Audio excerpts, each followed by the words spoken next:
you're kind of known as around these parts in the Western Hemisphere of America as the last real cowboy.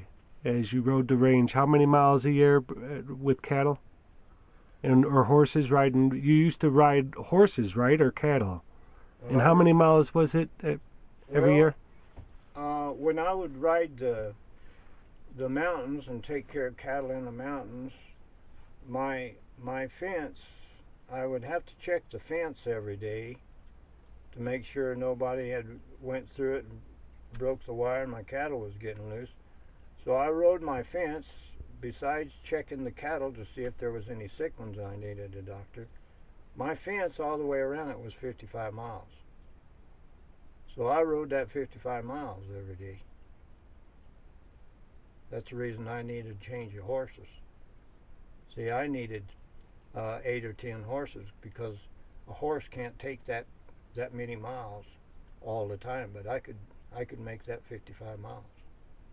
I might cut a corner and make it a little bit less, but not much more, because I had to go through those cattle and look at them too. So I did a whole lot of riding, just taking care of people's cattle. Now, when I worked for Diamond A Cattle Company, I had 150,000 acres I was taking care of by myself. 150,000 acres. A lot of country. How many cattle? How many head? Well, I usually would take care of like 1,500 head, something like that. On your own? On my own. Yeah. On my own. Yeah. I can take a bunch of cattle and do anything I want to with them. Yeah. Now, how long did you do that for? Well, I was born on a ranch. I was born in a cow camp, and so I did that. I've done that all my life, except this short few years that I've had to work on my legs to get them. I redo my knees and get them straight, and so I'm limber and flexible again. I was getting pretty bow-legged, and my hips was getting kind of out, so I had to work on my body to get me straight again, where I could do it again when I want to. And so I've done it all my life, all except for the time I was in the military. So, I mean, wasn't there something to where you were riding the horses then? You were running the horses from here to... Oh, you want to know about my training the horses? And that's when you were riding what? 1,672 miles. 1,672 miles, and where would you ride and then come back again? Well, I would start from here in the San Luis Valley, and I would go to just south of Dillon, Montana, west of the Clark Reservoir. Actually, the Lewis and Clark expedition, they named that reservoir Clark Reservoir. It should have been named Lewis and Clark Reservoir, but and I would go to what was called the Horse Prairie Ranch. I just got acquainted with the foremen there on that ranch on my first journey, and what I was doing now, I like good horses. I like a horse I can do anything with, anything. I don't want him boogering from nothing. And on a regular ranch, I couldn't give the horse enough experience for him to be the kind of horse I wanted him to be. So I just got to thinking, if I took them horses out on the highway where there's all kinds of traffic and rode them through towns and over bridges and all that country, if I could do that and keep from getting killed doing it, I would make some good horses. So that's what I did. And it's real dangerous out there because them horses don't know nothing about traffic, and a big old truck comes at them, maybe with a tarp flopping or something, and you got a barbed wire fence on this side and a barbed wire fence over here, and horses growed up, they understand they don't want to get in barbed wire, but they're animal, and they're still animal way, and so if you corner an animal, box him up, and keep coming at him in a corner, he's going to jump on you. He's scared, but he's going to jump on you and try to kill you to overcome you and the fear, because he's afraid of you. So getting these young horses that I started with, I just wanted them halter broke, and I did the rest. I wanted them to be able to lead and be tied. And so anyway, you get them out there on the highway, and they see this big truck coming, and it just keeps coming, and it keeps coming, and it keeps coming. And what they actually want to do when that truck gets there pretty damn close, they want to charge that son of a bitch and kill it, because they're scared of it. Well, you can feel them. You can feel them gathering themselves up and fixing to jump. So, you know, if I got 2 horses or 3 horses and riding one, and you better have your spurs on, and you better, when that truck gets there and you think that horse is fixing to jump out in front of that truck and kill all of you, you better job that horse with your spurs and jerk him over towards that barbed wire fence anyway to save your own bacon and the horse and everybody else too.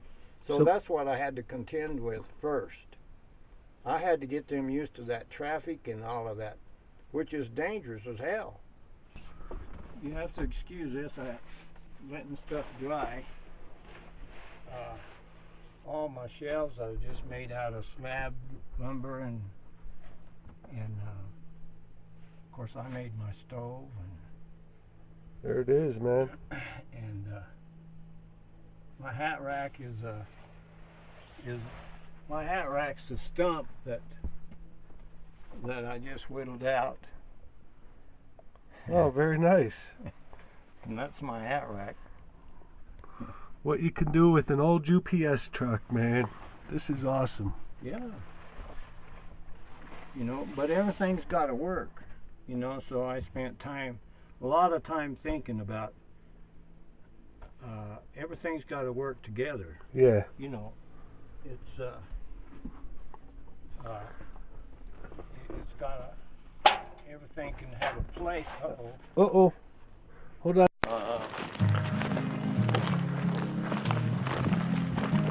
You walk a lot like I do. You need the potassium. It's got a little bit of iron in it. It's not real high in iron, of course. Having such a good time. I don't want to go back. So you need into my life.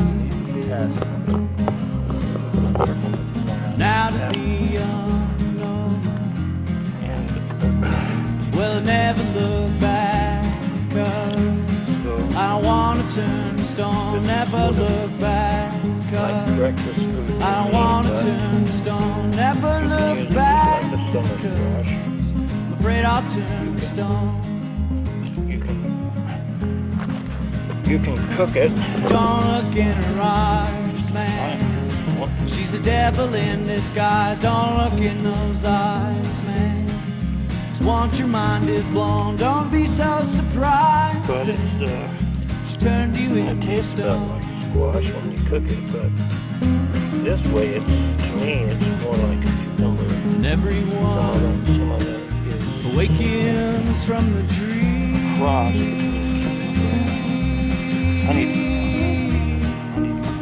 So it seems. Like stoves off that way.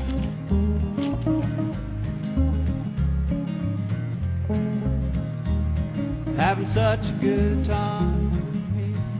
So when you were riding the horses, this is I don't what want you to would eat a lot go of back times? Because my food is back growing, into therefore my life. I don't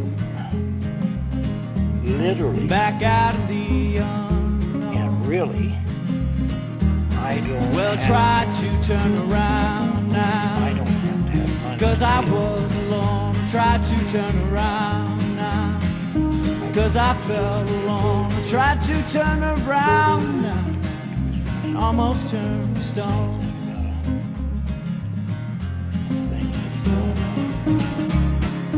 And everyone awakens from the dream. Right down here on the bottom. So it seems. The moisture is a good way here. Right? Everyone has awakened from their dream.